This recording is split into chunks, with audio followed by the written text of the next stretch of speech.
Assalamualaikum warahmatullahi wabarakatuh. Halo teman-teman, perkenalkan nama saya Vina Agustin. Saya dari kelas INO 2 Fakultas Perikanan dan Ilmu Kelautan, jurusan Ilmu Kelautan Universitas Brawijaya, dengan nomor induk mahasiswa 2150601111041. Nah, di sini saya akan menjelaskan tentang morfologi dan anatomi dari ikan nila atau disebut dengan Oreochromus niloticus. Tujuan dibuatnya video ini adalah untuk memenuhi mata kuliah ichtiologi. Nah, sebelum itu kita kenalan yuk sama ikan nila. Simak videonya ya. Oreochromis niloticus atau yang biasa kita sebut dengan ikan nila merupakan salah satu jenis ikan yang hidup di air tawar dan memiliki bentuk tubuh yang memanjang dan pipih ke samping dengan warna putih kehitaman. Klasifikasi dari ikan nila sendiri yaitu ia berasal dari kelas Osteichthyes, ordo Perciformes, famili Cichlidae, genus Oreochromis, dan spesies Oreochromis niloticus. Nah, setelah kita udah kenalan nih sama ikan nila, sekarang waktunya kita untuk membedah-bedah ikan nih. Tapi sebelumnya, di sini saya akan menjelaskan dulu tentang morfologi dari ikan nila atau Oreochromis niloticus.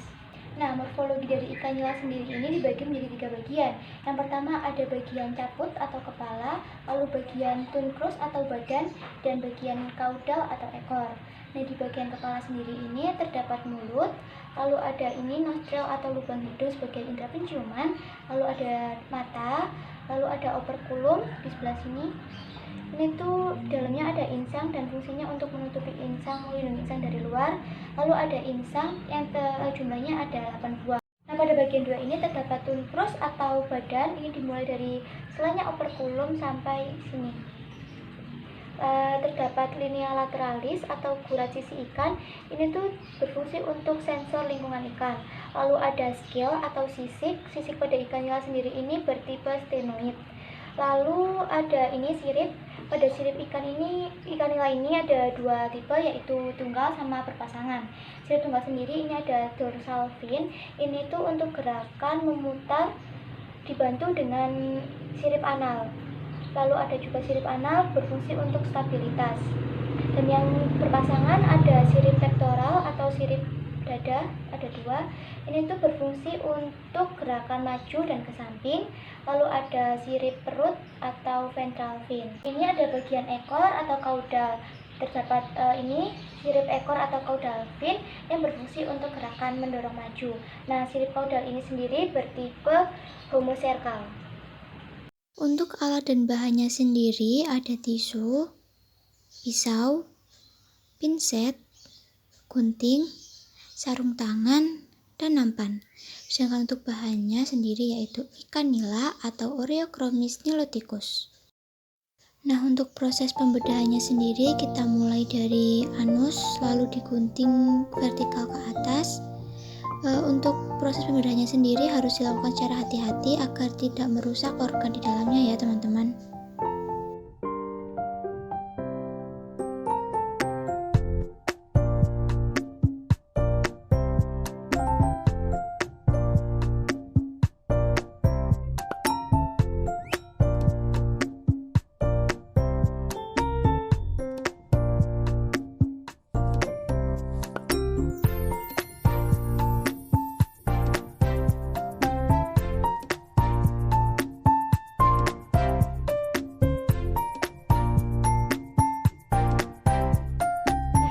Sendiri ini ada bagian telur yang kuning-kuning ini, lalu ada bagian hati di sebelah sini.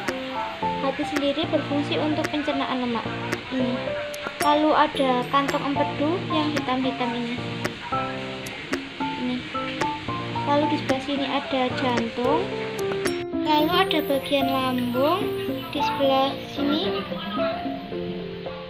Lambung sendiri berfungsi sebagai alat pengantar makanan sebelum dicerna. Sebelah sini, lalu ada usus halus bernama intestinum tenue. Ini berfungsi untuk menyerap sari-sari makanan. Lalu ada usus besar atau intestinum crassum. Ini berfungsi untuk membuang zat sisa makanan. Ini di sebelah sini. Lalu ada tambahan ini yang hitam-hitam ini limpa.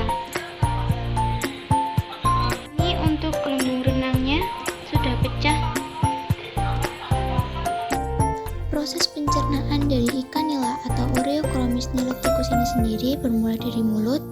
Mulut sendiri berfungsi untuk mengambil makanan. Lalu makanan diteruskan menuju faring, lalu menuju esofagus. Nah, esofagus berada di antara faring dan lambung dan berfungsi sebagai saluran penghubung dari mulut ke lambung. Lalu menuju ke lambung. Di lambung ini berfungsi sebagai pengumpulan makanan sebelum dicerna. Lalu menuju ke usus halus atau intestinum tenue. Usus ini berfungsi sebagai penyerapan sari-sari makan oleh badan ikan. Lalu yang tidak diserap itu akan menuju ke usus besar atau intestinum crassum, lalu akan diteruskan menuju anus